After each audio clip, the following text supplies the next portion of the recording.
बिस्मिल्लाहिर्रहमानिर्रहीम। तो अभी इस लेक्चर में हम पढ़ेंगे कि जो हाइपरटेंसिव हार्ट डिजीज़ होते हैं इसकी दो किस्म होती है, एक सिस्टेमिक और एक पल्मोनरी। तो ये किस तरह प्रेजेंट करता है और इसके क्लिनिकल फीचर्स वगैरह क्या होता है। तो चलें स्टार्ट करते हैं। इसमें क्या होता है कि सबसे पहले पेशेंट आपके पास जो प्रेजेंट करेगा ना, वो कहेगा कि मेरे पास लॉन्ग स्टैंडिंग हिस्ट्री किसकी है, हाइपरटेंशन की, कि मुझे बहुत अरसे से हाइपरटेंशन चल रहा है, जिसकी वजह से क्या हुआ है कि मेरे जो यूजुअली लेफ्ट वेंट्रिकल है ना, उसमें क्या हो गया, हाइपरट्रॉफी स्टार्ट हो गया। उसकी हाइपरट्रॉफी होना शुरू हो गया क्योंकि उसे बहुत अरसे से हाइपरटेंशन थी, उसका बीपी बहुत ज़्यादा रहता था, जिसकी वजह से क्या हुआ कि एक कंपेंसेटरी चेंज हुआ, जिसने क्या किया, हमारे पास जो उसके वेंट्रिकुलर जो मसल्स थे, वेंट्रिकल के जो मसल्स थे, उन्होंने क्या किया कि हाइपरट्रॉफी होना शुरू कर ली। और हाइपरट्रॉफी कौन सी हो रही है, कंसेंट्रिक। अगर ये मसल है ना हमारे पास लेफ्ट वेंट्रिकल के, तो उनके सेंटर से हाइपरट्रॉफी स्टार्ट हुई और वो रेडिएट करती गई बैक पे, और वो डे पे ऐसे हो गए, ठीक है, ऐसे। बाकी बिशप नॉर्मल होंगे, ये इस तरीके से। तो इस तरीके से उनकी हाइपरट्रॉफी होना स्टार्ट हो गई मसल्स की, ठीक है। और वो ये कहते हैं कि यूजुअली लॉन्ग स्टैंडिंग केसेस में ये होता है कि हमारे पास अगर बहुत ही अरसे से चल रहा हो ना, तो ये होता है कि राइट वेंट्रिकल भी है ना, वो इन्वॉल्व होना शुरू होता है और वो भी अपनी हाइपरट्रॉफी करना शुरू कर देता है, ठीक है। हिस्टोलॉजिकली अगर हम इसे देखें ना हिस्टो में, तो हिस्टो में क्या होता है कि जो मायोसाइट्स होते हैं, ठीक है, मायोसाइट्स वो क्या होते हैं, हमारे पास इनलार्ज होते हैं, ठीक है। इनलार्ज के साथ क्या होंगे, हाइपरक्रोमैटिक होंगे, क्योंकि वो काम भी ज़्यादा कर रहे हैं और वो बन भी ज़्यादा रहे हैं।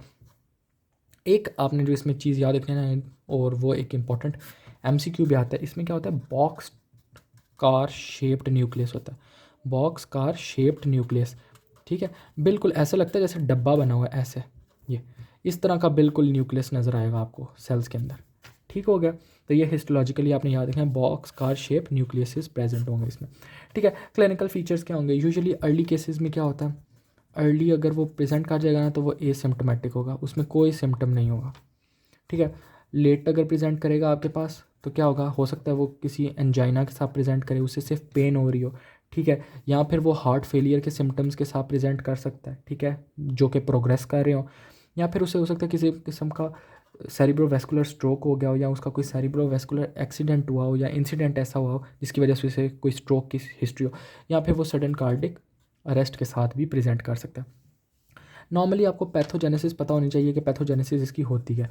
पैथोजेनेसिस की बहुत सिंपल सी है, जब एक चीज़ को आप स्ट्रेस में रखें, ठीक है, आप उसके ऊपर कंटिन्यूसली प्रेशर अप्लाई कर रहे हो, और प्रेशर भी आप थोड़ा नहीं, हाइपरटेंशन की वजह से प्रेशर ओवरलोड हो, तो क्या होगा कि वो जो है ग्रोथ फैक्टर ज़्यादा रिलीज़ करेगा। ग्रोथ फैक्टर रिलीज़ करने की वजह से क्या होगा कि उसके अंदर एक्टिन और मायोसिन जो है ना, फिलामेंट्स होते हैं, एक्टिन प्लस मायोसिन,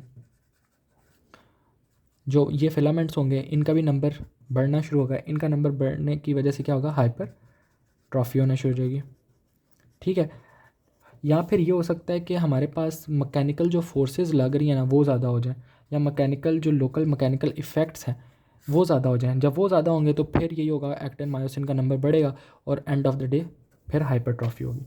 ये चीज़ आपने याद रखनी है इसमें, ठीक है। नेक्स्ट अभी हम जो इसके पढ़ेंगे ना, वो ये है कि इसका पल्मनरी जो हमने, ये तो सारा हो गया सिस्टेमिक। पल्मनरी हमारे पास क्या हार्ट डिजीज़ होते हैं, ठीक है। पल्मनरी हार्ट डिजीज़ को पल्मनरी हार्ट डिजीज़ भी बोलते हैं, पल्मनरी एचडी हार्ट डिजीज़, ठीक है। या इसका दूसरा नाम क्या है, कोर पल्मोनल, ठीक है, आपने अक्सर नाम सुना होगा कोर पल्मोनल, ठीक है। इसमें ये होता है कि हमारे पास जो चैम्बर्स होते हैं ना, राइट साइड के हार्ट डिजीज़ की वजह से, उसमें सेकेंडरी पेरेनकाइमल जो होती है ना, पल्मोनरी पेरेनकाइमा जो होती है, उसके वैस्कुलर डिजीज़ आना शुरू होते हैं। यानी कि राइट साइड का जो हार्ट था ना, उसमें था डिजीज़, ठीक है।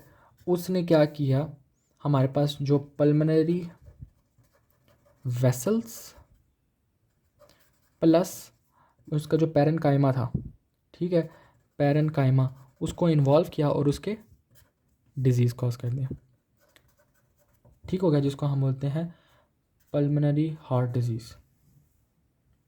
ओके, इसमें आपने ये याद रखना है कि अगर वो पल्मोनरी हाइपरटेंशन है ना, पल्मोनरी हाइपरटेंशन, तो वो किसको लीड करेगी, लेफ़्ट हार्ट फेलियर को, ठीक है।